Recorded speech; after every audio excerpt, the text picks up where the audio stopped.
Assalamu alaikum wa rahmatullah. Bismillahir Rahmanir Rahim. Ashhadu an la ilaha illallah wa ashhadu anna Muhammadan abduhu wa rasuluhu sallallahu alayhi wa sallam. I'm so thankful to be here with you. Man, when I got off the plane, I just felt that beautiful breeze. It just felt so good. You know how you just go throughout life and we always focus on what's coming tomorrow or what happened yesterday, that we don't spend time being where our feet is. Inshallah, we got to start doing that a lot more, you know? So I really enjoy the weather. And the lady in the taxi, she took me to the hotel. She said, yeah, we have tornadoes. I'm like, hold on.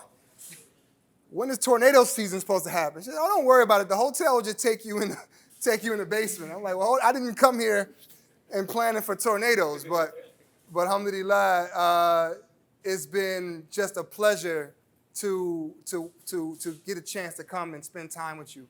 You know, Adam and Masood, these are some of my very close friends. And when you get inspired by people doing great work, sometimes it feels kind of lonely. So, inshallah, we'll get into all that. What I'll do is, inshallah, I want to start with some spoken words, some poetry, then tell you a little bit about my story. And I understand that we are all fasting, so this is probably the toughest speech I'll ever give. So, inshallah, please be patient with me. This poem right here is written, can you hear me in the back? Okay, alhamdulillah. Okay. This poem was written for my best friend. Assalamu alaikum, Amo. Kif halak? Alhamdulillah. I lived some years longer than Tupac, but still got some years to go before I reached Medgar Evers. I lived some time longer than Emmett Till, but that don't make me feel better. Some time to go before I reach JFK. Some time to go before I reach MLK. Some time to go before I reach my mother's death age. Some time to go before I reach my grandmother's death stage, but I'm sometimes afraid. Not that I'll die, I'm afraid I won't achieve the goals that I sent to the sky. Tears come from my eyes to water the earth. 38 years ago was my birth, and we both cried, me and my mother, because we both hurt. Her from pushing, me from leaving what I knew first. See, you call it the dark, but I call it the light. You say I was alone, I was quite all right. I'm a little past the speed limit. Sometimes things are clear, other times it seems tinted. I'm not an owner, I'm only a tenant. I know it's been some years, but it seemed like it's been only a minute. And I don't know if I have a second or a minute until I'm finished. I just know I'm going to enjoy it when I'm in it. And when I return for questions to the one who already knows the answer, but I got questions too, Allah, why my mother had to die from cancer. But it's a blessing. At least she died a martyr in heaven now. This is reality. No magic, no Harry Potter. She was a farmer, planting seeds in her garden. The toughness of life never made her heart harden. She was softer than a butterfly. I would cry because she cried. And if I had a choice, I would have died because she died. As you can tell, I'm still in pain. 38 years old, but I'm still the same baby that she raised into a man. My mother's gone, but still here. That's something I'm still trying to understand. If you want to understand my birth, you got to understand my earth. Look closely, you can see my heart beating through my shirt. We must ask ourselves the question, what's worse? Living like a jerk or living with a purpose before you reach the hearse? Some people, they search for guidance in the masjid or the church, reading the Quran or reading the Bible verse, or picking up a pen writing the verse, or picking up a gun starting the verse, or graduating from college being the first, or selling drugs. Survival was the key, even if the means is worse. Young boy, you ain't cursed. Just change your mind. Be careful of your company. Rearrange your time. We all made from the same design. But the difference is how we think and how we grind. So I wake up with a mission. Because soon the date after the birth date and the dash, it won't be missing. So I want to say a thank you to my mother, because obviously she completed her mission. And I have not, so I'm still in the kitchen, cooking up a plan so my folks can eat. Some people bounced, they couldn't take the heat. I was going to leave too, couldn't take the grease, because people too slick. I just asked for peace. Got to make a change for my son, daughter, and niece and nephew, so I stepped through BS. That's what soldiers do. So on my birthday, don't send me no balloons. Make a prayer for me. I'll be meeting my mother soon. Not right away, but a lot quicker than I would like. But either way it go, it's a hike. My life consists of walking, running, maybe even a bike. But either way it go, I'm going to travel with this mic. I'm going to speak what I can. I'm going to lead till I can't, even if the powers that be don't like. Because I don't dig the powers that be until I dug and found out the powers that be is in we. It's in the treasure chest, in my chest. Another day of life. We are blessed. Thank you so much. Thank you. Thank you. Alhamdulillah. Thank you so much. Alhamdulillah. You know, my mother, I'm originally from Brooklyn, New York. Hey, now. My mom, we moved to a place called Cleveland, Ohio, and when we moved there, we were homeless. We lived in a shelter called the Salvation Army. But even while we lived in this shelter, my mother would take us to go feed other homeless people. At a very young age, she was teaching us that no matter how bad you think you have it, somebody has it, somebody got it worse than you. The medicine for our anger is gratefulness. Be grateful. Be grateful. You and I, we sit here right now. We have food on the table. We holding our beautiful babies. But you had our brothers and sisters some time ago, shortly, in parts of Syria and Turkey, where mothers were in search for their children. Fathers in search for their families. Sometimes we get up in the morning, and, you know, I call it the Cleveland face, but I don't think you have that face here, but in Cleveland, everybody's looking like this, you know. Even it's 80 degrees outside, everybody's like this. Like, what's wrong? It's like, that's my regular face. I said, that ain't your regular face, man. Subconscious anger. Subconscious anger. Poverty has a way of doing that to you, doesn't it? Can I be truthful here tonight? Yes, sir. I didn't fly all the way here to, you know what I'm saying, be nice. I just want to give you some truth and give you some inspiration, hopefully. But it could pinch a little bit, all right? But I asked my niece the other day, I said, she's about 6 years old. I said, okay, if you were about to walk in the street and a car was coming, would you want me to save you? She said, yes. I said, okay. Now, what if I grab your arm and it hurts a little bit? Which one you want? You want to get hit by the car or for Uncle to grab your arm a little bit and it hurts you a little bit? She said, Uncle, grab my arm. I said, okay, good. You got to be able to discipline with love. And that's what we have to be able to do in our community, to be able to speak with love. So my mother, at a very young age, even though we were facing homelessness, in my mind, Umi, why are you taking us to go feed other homeless people? And she was teaching me that if you want to be successful in life, you better walk the path of service. Because the spiritual medicine in service is that you receive more than the one who is receiving. How many of you, when you give, you feel good when you give? All right? Majority of you. For those who don't, mashallah, you got to work on that. It's something about giving that Allah put into us that you receive more than the one that's receiving. Service. So my mother, even as a young person, I wasn't familiar with Muhammad sallallahu alaihi wasallam. I didn't know, but she was my example of the perfect example.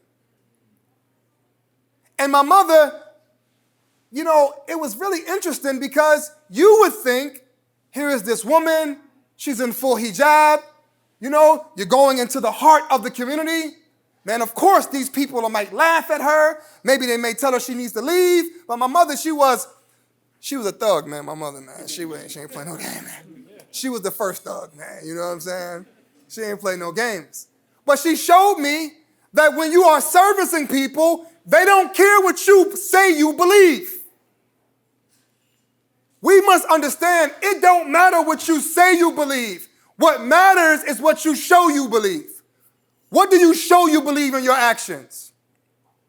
So as she was feeding the people, they didn't care that she wore the hijab. They were just happy that they were being fed. Understand that the best form of dawah doesn't come in the form of pamphlets. The best form of dawah to those who are hungry comes in the form of food. The best form of dawah that comes to those who are sick is in the form of health care. The best form of dawah is, how do you treat your neighbors? How do you deal with the people? Well, they're not Muslim. Who cares that they're not Muslim? We are getting so focused on the outward show of religiosity that we don't recognize that we all, maybe not you, but we all got issues. I know y'all good in here in Oklahoma. But if you say you don't have issues, lying is your issue. We all are struggling. Brother come to the masjid, the first thing brother say, brother, man, fix your clothes. You don't even know my name, brother. You don't know where I come from. You don't know my struggles. You don't know that I was on the brink of suicide and I came to the hospital. Talk about the masjid. And the first medicine you give me is a hadith taken out of context. How about the hadith of smiling is charity? How about that? How do we pick and choose what example of the Prophet ﷺ we like to follow? How about we follow the example of mercy? How about we give love to one another? You know, this Quran, man, is a love story, isn't it? Man, it's a love story. Man, it really is. Oh. Thank you, Masood. The Quran is a love story, man. Allah is constantly reminding us, Bismillahir Rahmanir Rahim, in the name of God, the beneficent, the most merciful. Every chapter except one, and in one chapter twice, Allah is constantly telling you that He is the most gracious, most merciful. You know, and I had to think about that for me, myself. This is just personal stuff I want to share with you. Because I had a lot of people I have a list of people who I'm just upset with. I mean, I got a whole list, you know what I mean? May Allah forgive me. I'm just sharing this with you I'm not trying to highlight this weakness that I have. But I'm sure some of you can relate to it. Of a list of people that have done you wrong. Or that you felt have done you wrong. And I had to say to myself, here I am. Innaka afuwun tuhibbu afwa fa'fu anna. I'm asking Allah to forgive me. But have I forgiven those people who have, I believe, done me wrong? You know, sometimes we could be making prayers for things, and Allah had already given you your answered prayer. But because we're so ungrateful, you don't even recognize it. So my daughter, she says, Daddy, I want a 10-bedroom house. I said, girl, you don't even keep your room clean. What are you talking about? Your room was dirty. Go clean your room up. That is the human condition, is that we are always in search for more, but we don't spend the time being grateful for what Allah has already given you. So Allah tells in the Quran, if you are grateful, Allah will give you more. This is deep, man. It's deep. You know, the story of the Prophet ﷺ, peace and blessings be upon him, is a very beautiful one. And I'll skip past the stuff and get right to, as you know the story. Many of us who have been to Mecca and Medina, you know how high Mount Hira is. And you know when the Prophet ﷺ traveled there to go for time of reflection.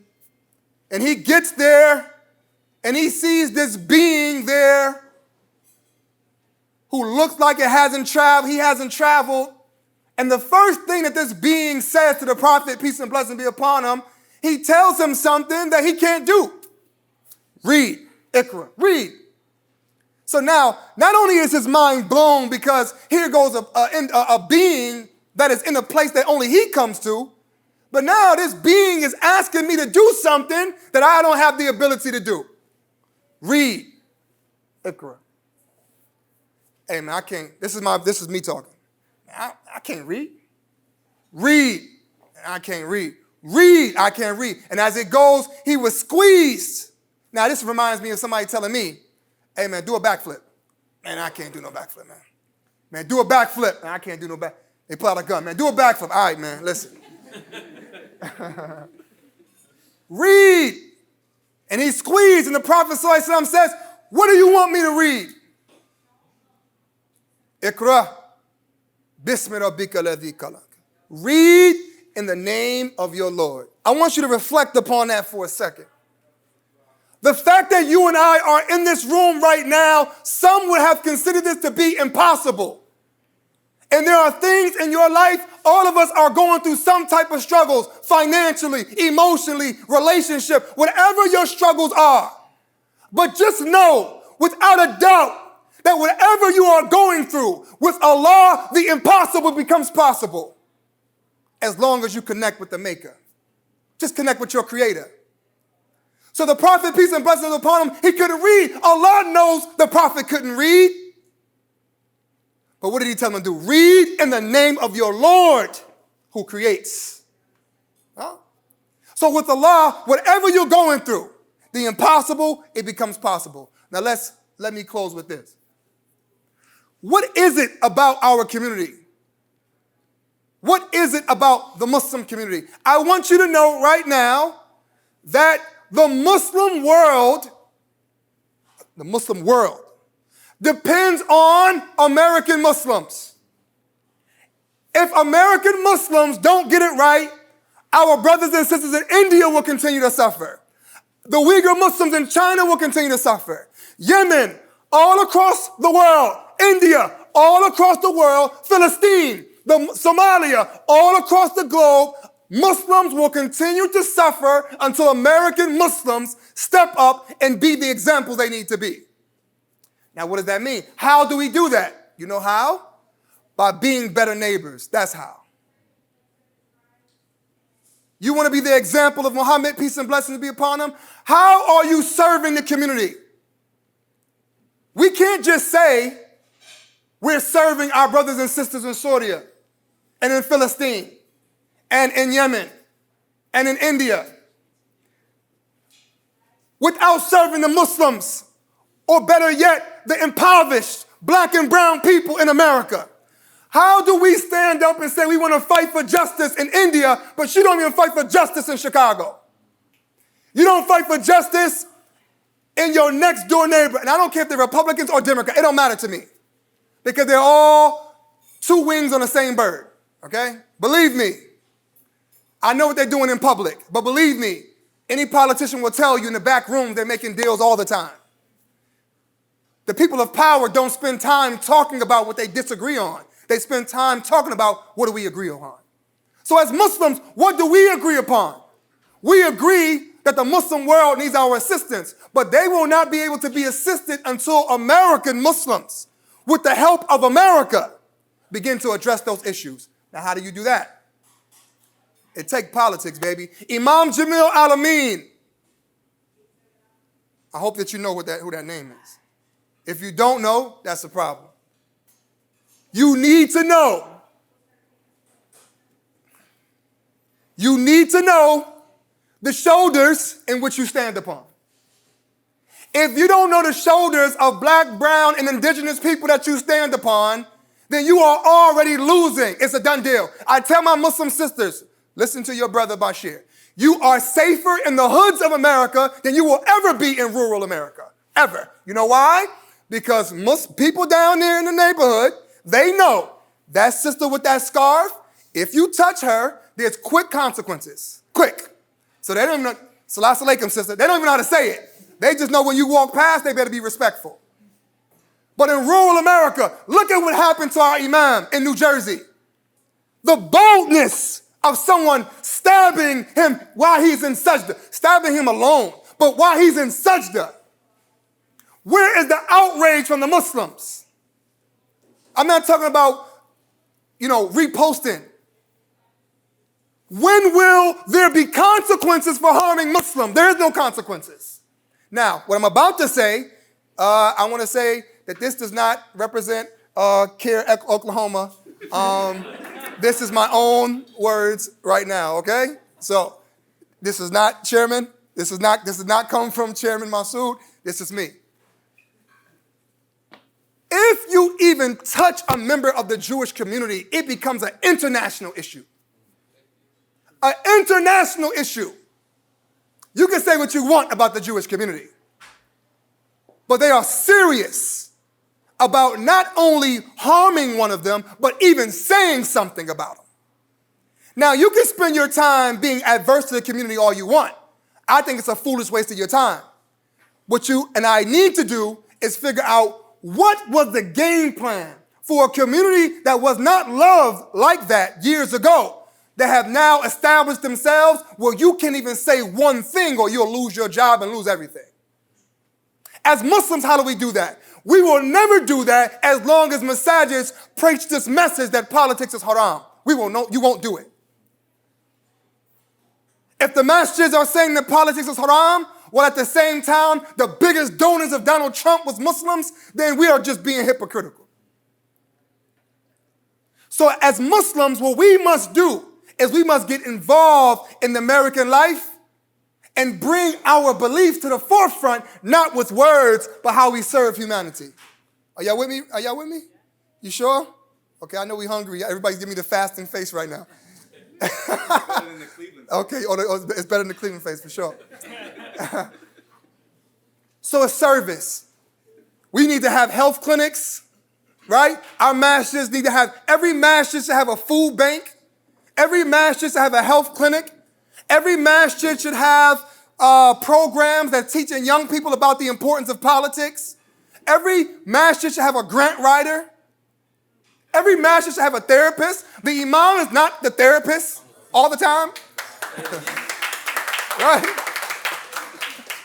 Just because he's a good heart surgeon doesn't mean that he's a good mechanic, right?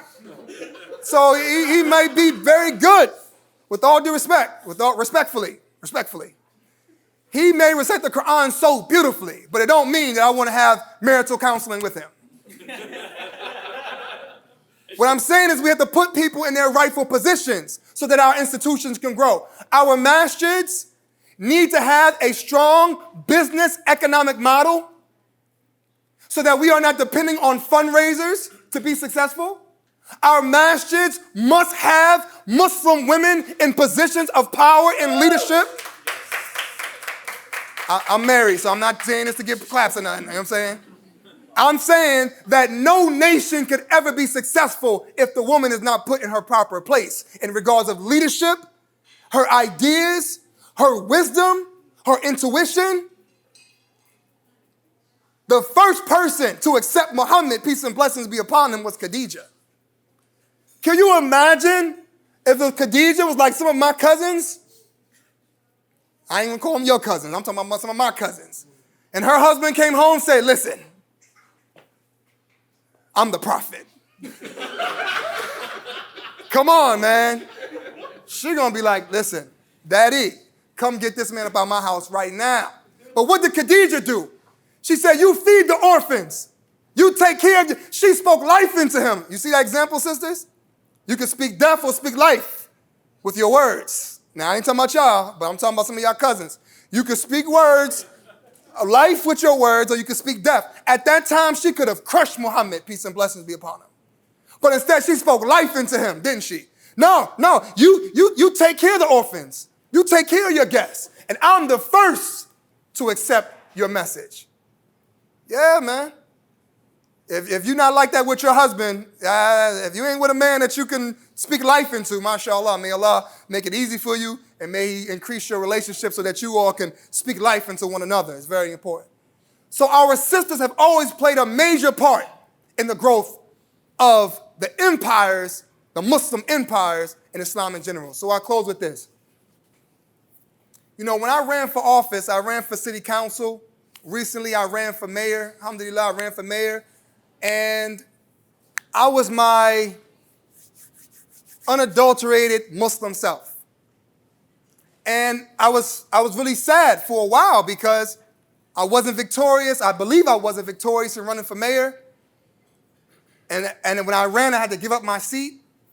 And then I got a lot of political, that was the first time I felt being Muslim. Because before, you know, being Muslim wasn't a problem in my community, but when I ran for the entire city, mashallah, man, they showed me.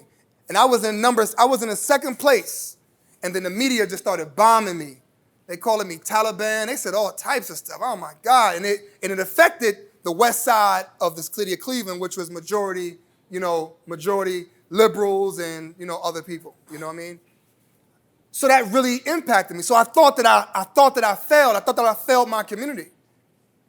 But man, the amount of young people who began to become engaged in politics, the amount of young people who were becoming Muslim, I didn't know.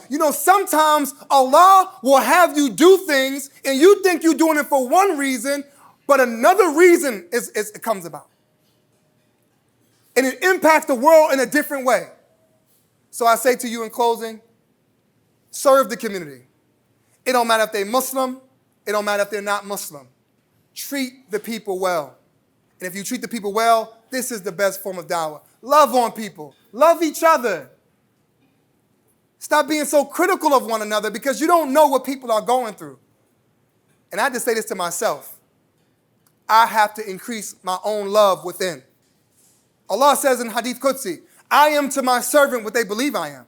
That's powerful. So what do you believe about Allah? Because whatever you believe about him is exactly who he's going to be. May Allah protect us and strengthen us and guide us. May Allah bless us to be loving to one another. May Allah accept your Ramadan. May Allah accept the du'as. May Allah accept all of your du'as as long as they're best for you. And may Allah give you even what you didn't ask for, but he knows you need it. You need it. May Allah bless our sisters, bless our mothers, bless our children to be better human beings than us, and their children to be better human beings than them, and for that process to continue all the way to Yawm al-Qiyamah. May Allah bless those who put this event on. May Allah bless those who put the food together. And may Allah bless every last one of you to love yourself more, to smile more, to enjoy life more, and to give more, inshallah ta'ala. Allahumma ameen. Assalamu alaikum wa rahmatullah.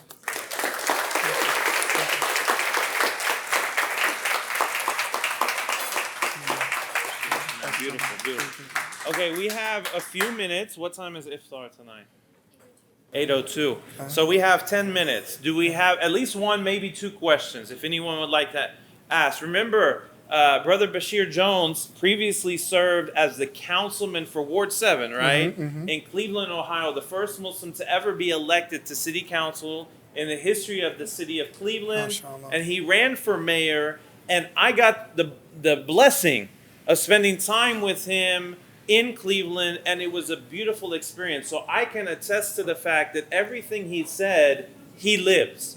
Because he took me places, and he showed me the clinics, the pantries that he set up. He showed me the established relationship with the community, and that's why we were so honored to bring him again to share this inspirational message with all of us. Do we have any questions that anyone would like to ask? Yes, sir. Assalamu alaikum. Wa alaikum salam. Question, how long will you be in town? What are you doing while you're here? And then what's next for you kind of long term? Alhamdulillah. Office again, or? Thank you, beloved. Thank you. So I'm here till Saturday. My daughter's birthday is Saturday. She said, you better be home for my birthday. She's turning 15 years old, so I'm really excited. So, my next phase is that I spent my entire career really working for the non-Muslim community, really working within my community. But now my focus has been, how can I assist the Muslim community in really engaging with the broader community? So I'm over a year now, I created a company called Life Development. So I have a development company now, and life stands for longevity and faith everywhere. And what we're doing is we've gone to communities across the country. Many of our communities are land rich but cash poor. So we bring the investment dollars and the development understanding, and we go to a masjid and say, okay, you got this masjid, you're sitting on this land, how about we build you a new masjid, but also add some housing, some commercial, some businesses. And so now you don't have to worry about chicken dinners and lamb dinners, you know what I'm saying? You can make money from the businesses that you create. So alhamdulillah, man, right now we on par. We got 3 communities right now. We on par to invest about $100 million and really assisting these communities into the next, especially black communities. Because many black communities, African-American communities in this country, they're in prime real estate because they got the land before the community. There would be no such thing as gentrification if it wasn't for black Muslims going into areas that nobody wanted to go into, and they cleaned them up. So then now you go to Brooklyn, you go to Brooklyn right now in the heart of Bed-Stuy, Bedford-Stuyvesant. You're gonna see people walking their little poodles at 3 in the morning, right past Marcy Projects. You know what I'm saying? So what I'm saying is that we have to, as a community, become more economically savvy so that we can really spread this knowledge and wisdom that we have with resources. Because if not, if we don't make the transition, these properties are going to be taken from us. Politically, they'll be taken. You know what I'm saying? Inshallah. Yes, sister.